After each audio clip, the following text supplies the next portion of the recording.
going to give a special shout out to my testers in the Chadwick household. I have to get busy because they got their kit and they jumped on it, and they've called up to me. I've got to get the rest of these videos done. Yeah, this video is about the garter stitch and the slip stitch. And when you knit every row of a fabric, the stitch that you're creating is called the garter stitch. Now, it's a little difficult to see with this navy blue yarn, so I'm going to pull the gray yarn over here. Now, one reason why we're learning to knit with this t-shirt yarn is the property you see right here.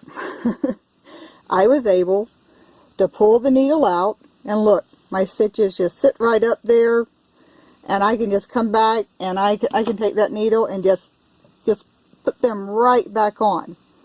You will miss that when you graduate to using other kinds of yarn, because pretty much no other yarn is going to do this exactly like this lovely t-shirt yarn does. In the future, if you are doing a pattern and it says to do so many rows in garter stitch, then that's what you're going to do. You're going to knit every row, and it's going to come out and have these ridges like you see here. And basically every ridge represents 2 rows. So that's an easy way to count if you are needing to count how many rows you have. So right here you see the cast on edge, and then we have 2 rows, 4 rows, 6 rows, 8 rows, and I have the 9th row done and was ready to start the 10th row of garter stitch.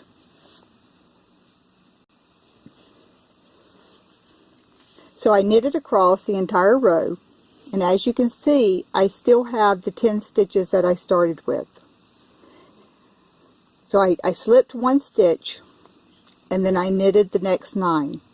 And now I'm going to turn my work, and I'm going to start again. And I'm going to start by slipping this first stitch. So I'm going to insert my needle under that front leg, and I'm going to slip it right off. And then I'm going to continue knitting. Now, you'll need to experiment with your particular skein of yarn, because as you can see, because of the way the t-shirt yarn is made, the skeins are not all equal. Okay, like this gray that I have is big and it's bulky. Whoops.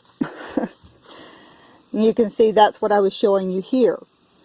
And okay, let me remember, this is 1, 2, 3, 4, 5, 6, 7, 8, 9, 10, 11. Okay, there's 11 stitches here, so it is 1 more, but you can see how much bulkier it is. What we call the gauge, which we'll learn more about later, is much larger with this yarn. And when I started working on projects, and this is destined to be a pot holder, I did try slipping the edge first, and then I found out that with this particular yarn it was better not to. It came out a nice strong edge, and it came out nice and square, which it didn't when I tried to slip the edge. I haven't done quite enough for you to see really good on the blue, but you see how this looks kind of knotty. Okay, these rows I did not slip the first stitch, and these rows I did. So with many skeins of the t-shirt yarn, and depending on what project you're doing, the edge may look neater when you slip that first stitch.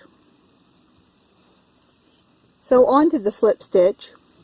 And we probably wouldn't even be talking about this now, but again, because the t-shirt yarn is nice and bulky, you're going to want to know about doing a slip stitch, because in some cases it will make your edge neater. Okay, so I'm going to use this to show you. It's really very simple. You are going to insert your needle as if you're going to make a knit stitch. Okay, so up under that front leg and push it through to the back. But instead of wrapping your yarn, all you're going to do is slip that stitch off.